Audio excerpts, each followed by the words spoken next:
ये राक्षस राज जैसा स्थिति बन गया है। यहाँ कब किसको कहाँ हत्या हो जाएगा ये कोई नहीं जान रहा है। बिहार के जो मुखिया हैं वो ब्रेनलेस हो चुके हैं। ब्रेनलेस हो गए। तो क्या कहा जाएगा। माननीय नीतीश कुमार जी एक जगह जाकर के फंस गए हैं और सिर्फ वो महिलाओं के प्रति जो है अनाप शनाप बोल रहे हैं। 63% महिला जो है खून की कमी से बीमार है। तो ये बीमार राज हम कहेंगे। विकास का काम 2005 के पहले वो भी हम ही लोगों के साथ थे। सुशासन बाबू का काम हमको 5 को गिन करके सारण जिला में बताए तब न हम मानेंगे। हर जगह 18% से लेकर के 28% जीएसटी लेकर के जनता का पैसा को लूट लिया जा रहा है। हमको भी अच्छा नहीं लगता है कि बिहार से बाहर जा कर के अपमानित होकर के लोग अपमान करता है कि ये देख लो बिहारी।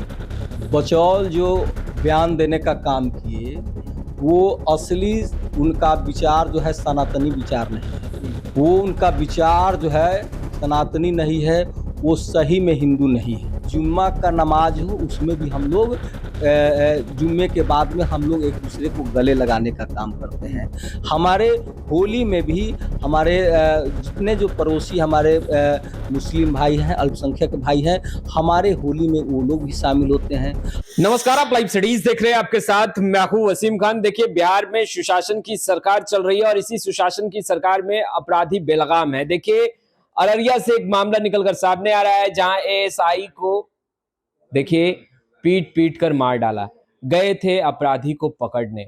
वहीं देखिए लगातार आपराधिक घटनाएं बढ़ रही हैं। सदन में तेजस्वी यादव के तमाम विधायक खूब गरज रहे हैं। मुख्यमंत्री नीतीश कुमार सवालों के घेरे में। हमारे साथ फ्रेम में आपको सुरेंद्र राम दिख रहे होंगे, तेजस्वी यादव के बेहद ही करीबी हैं और विधायक हैं। इनसे बात करेंगे बिहार में वर्तमान जो लॉ एंड ऑर्डर है उसे कैसे देख रहे हैं। हालांकि आप लोग तो कह रहे हैं कि लॉ एंड ऑर्डर नाम की कोई चीज ही नहीं रही।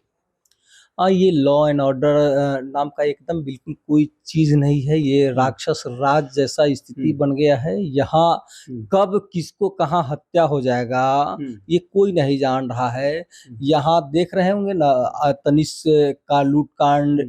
मेरे विधानसभा में छुरी से घोप घोप करके कई हत्या हुआ और पुलिस अभी जो है अपराधी को पकड़ नहीं पाया है। अभी लोगों में खौफ एकदम है कि कब ये अपराधी नहीं पकड़ाता है तो कब किसको फिर हत्या कर देगा, कोई ठीक नहीं है।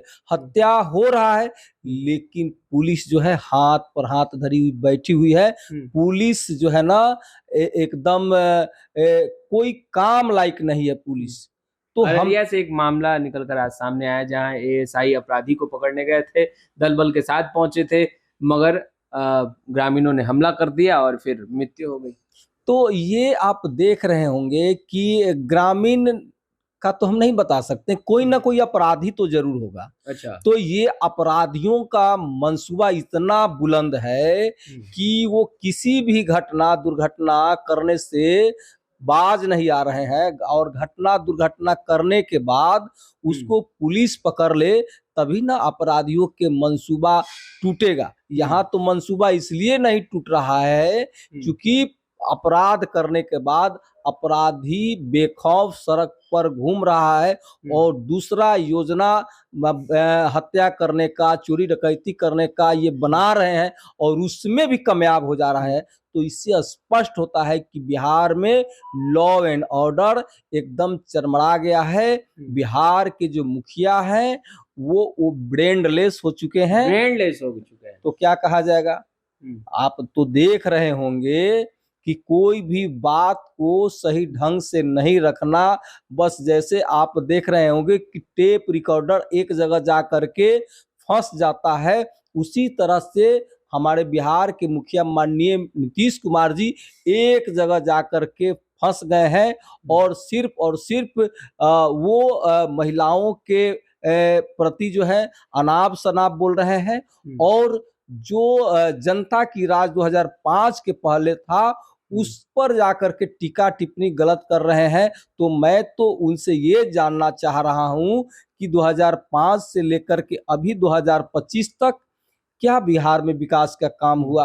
बिहार में विकास का काम हुआ रहता तो अभी तो हम यही कहेंगे कि बिहार के मुखिया बीमार हैं और बिहार में 63% महिलाएं एनीमिया खून की बीमारी, खून के कमी के वजह से बीमार पड़ी हुई है। तो मुख्यमंत्री नीतीश कुमार सदन में आप लोग को गिनवा रहे हैं कि क्या क्या उन्होंने किया, बिहार को कितना आगे बढ़ाया। बिहार का कहाँ आगे बढ़ी है? बिहार में 80% 80% जो है महिलाएं जो है गर्भवती महिलाएं खून की कमी से बीमार है। तो जहां 80% खून की कमी से गर्भवती महिला बीमार है, 63% महिला जो है खून की कमी से बीमार है, तो ये बीमार राज्य हम कहेंगे कि इस राज्य में जो है तमाम महिलाएं जो है और नौजवान जो है खून एनर्जी की कमी से लड़ रहे, एनर्जी के लिए लड़ रहे हैं और बिहार के मुखिया ये गिना रहे हैं कि हम तो बहुत विकास का काम आप किए। लोगों पर भी एक सवाल उठता है कि आप लोग हमेशा चिट भी अपनी और पट भी अपनी वाली बात करते हैं। आरा में लूटकांड हुआ और पुलिस ने कार्रवाई की, इनकाउंटर हुआ, आप लोगों ने कहा कि ये कैसा रवैया है, ये तो तानाशाही रवैया है, पुलिस का इनकाउंटर क्यों हो गया। देखिए, पुलिस इनकाउंटर करना कोई बहुत बड़ी बात ये नहीं है। पुलिस को अपराधी को पकड़ना और पुलिस अपराधी को पकड़ना और उसके लिए पकड़ के कोर्ट को ये जुडिशियल पावर है, सजा देने का पावर कोर्ट को है। यानी आप कह रहे हैं आरा में जो इनकाउंटर हुआ वो गलत है। बिल्कुल गलत है। इनकाउंटर को हम लोग कहीं नहीं सही मानेंगे। इसके लिए कोर्ट बेजाब्ते बना हुआ है। कोर्ट में उस अपराधी को पकड़ना चाहिए, पकड़ के और उसको कोर्ट को सजा देने का अधिकार है और उस पर हम लोग विश्वास करते हैं। मंत्री विजय चौधरी ने कहा कि आप लोगों को सुशासन की परिभाषा ही नहीं पता, पहले परिभाषा सुशासन की जान लेनी चाहिए आपको। परिभाषा क्या है सुशासन का? रोज चोरी डकैती होना ये सुशासन की परिभाषा है। रोज बलात्कार होना ये सुशासन की परिभाषा है। अपहरण होना सुशासन की परिभाषा है। बैंक डकैती होना सुशासन की परिभाषा है। ये लूट कांड होना सुशासन की परिभाषा है। ब्लॉक में सीओ घूस ले रहा है सुशासन की परिभाषा है। बीडीओ घूस ले रहा है सुशासन की परिभाषा है। डीसीएलआर घूस ले रहा है सुशासन की परिभाषा है। सारे इनके सुशासन काल में अफसर जो है तमाम जगह पर बैठे हुए ज्यादातर लोग घूस ले रहे हैं और जनता तरहीमाम की स्थिति में बना हुआ है। क्या सुशासन की परिभाषा ये होना चाहिए? सुशासन की परिभाषा हम मानते हैं सुशासन था 2005 के पहले कि ब्लॉक में जनता का बिना घूस का काम होता था, ब्लॉक में जनता का सुना जाता था। आज तो गांधी जी के युग में गांधी जी के विचार पर नहीं, गांधी जी के छाप पर काम अफसर कर रहे हैं। चलिए 2005 से पहले का आपने जिक्र कर दिया, तो मंत्री अशोक चौधरी ने कहा कि 2005 से पहले विकास तो बिहार में हुआ नहीं मगर लौंडा नाच खूब हुआ। विकास का काम 2005 के पहले वो भी हम ही लोगों के साथ थे, उस वक्त उनको दिखाई नहीं दिया।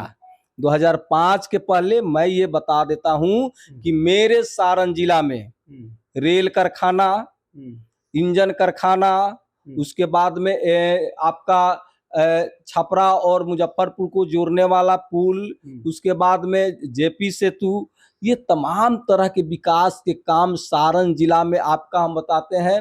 यूनिवर्सिटी, तो तमाम तरह का विकास का काम सारण जिला में हुआ। अब हम उनसे पूछना चाहते हैं कि 2005 में सुशासन बाबू का काम हमको 5 को गिन करके सारण जिला में बताए, तब न हम मानेंगे कोई काम हुआ विकास का। अभी हम ये बताते हैं कि विकास का काम तभी मानते यहाँ आपका बगल में झारखंड राज्य में वृद्धा पेंशन, विधवा पेंशन, दिव्यांगजन का पेंशन वहां 1000 रुपया है। तो विकास वहां हुआ होगा, विकास वहां हुआ होगा तब ना वहां 1000 दिया जा रहा है। मैया सम्मान योजना के तहत तमाम हमारी माताएं बहनों को वहां 2500 रुपया दिया जा रहा है। आपके यहाँ तो आज भी मात्र दिव्यांग जनों का, दिव्यांग और वृद्धा विधवा पेंशन का, सामाजिक पेंशन जो होते हैं मात्र 400 रुपया मिल रहा है। तो 400 रुपया विकास होता, विकास हुआ होता तो आप भी देते। वहां 1000 रुपया मिल रहा है तो आप यहाँ 2000 रुपया देते, 1500 रुपया। इस पे भी तो सवाल उठता ही है। इस पे तो लगातार एनडीए के नेता कहते हैं कि इतना आप लोगों के पार्टी के नेताओं ने लूटा कि बिहार बहुत पीछे चला गया और धीरे धीरे रेस में आगे लाने में वक्त तो लगेगा।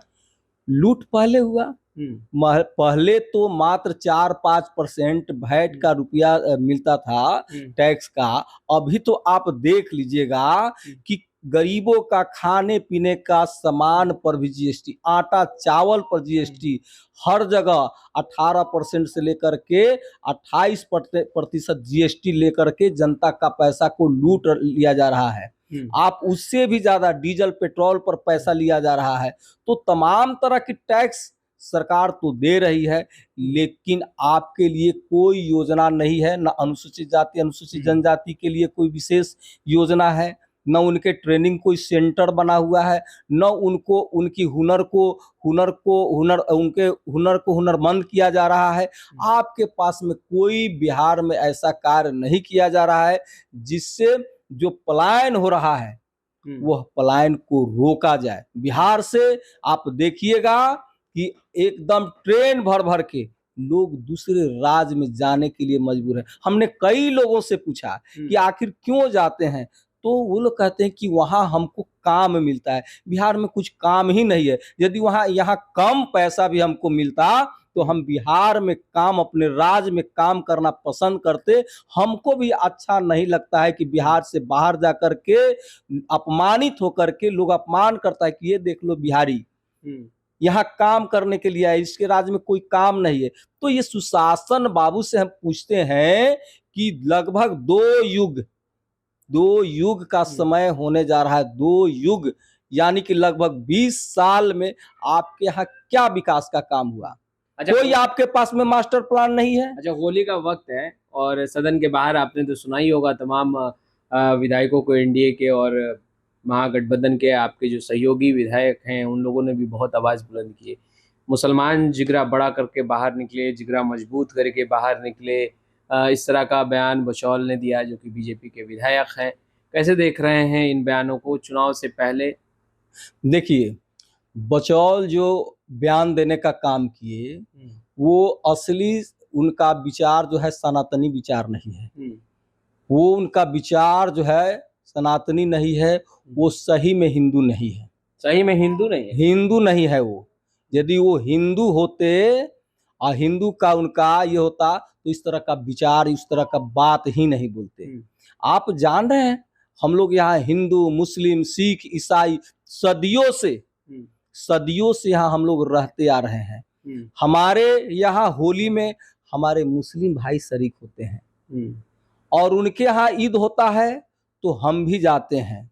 उनके यहाँ मस्जिद में जुम्मे की नमाज होता है तो हम लोग भी बाहर खड़े होकर के उनके निकलने का इंतजार करते हैं और हम लोग गले लगाते हैं एक दूसरे को। इस बार भी होली में आप लोग मस्जिद के बाहर एकदम हम लोग जाते हैं और कई वर्षों से हम लोग जाते हैं और एक दूसरे को हम लोग गले लगा करके, या तो होली दिवाली हो या ईद बकरीद हो, हम लोग एक दूसरे को गले लगा करके एक दूसरे को हम लोग बधाई देते हैं और एक दूसरे के खुशियों में हम लोग शामिल होने का काम करते हैं। जेडीयू नेत्री ने कहा कि क्योंकि होली जो है वो जुम्मे के दिन है तो 2 घंटे के लिए होली का जो रंगों का त्योहार है उसे रोकना चाहिए 2 घंटे के लिए। आप इसे कितना उचित मानते हैं? नहीं, हम क्यों कहेंगे कि रोकना चाहिए या नहीं रोकना चाहिए। हम लोग ये खुशियों का त्योहार है।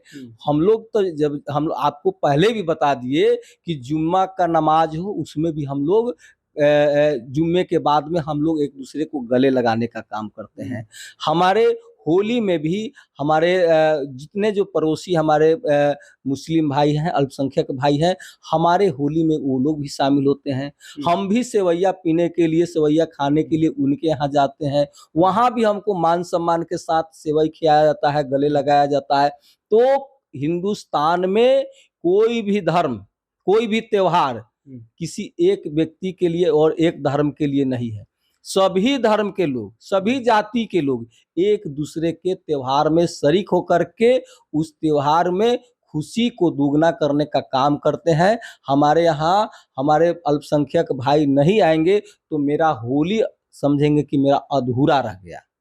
तो आपने सुना सुरेंद्र राम जी को। फिलहाल इस वीडियो में इतना ही। आपका बहुत बहुत शुक्रिया।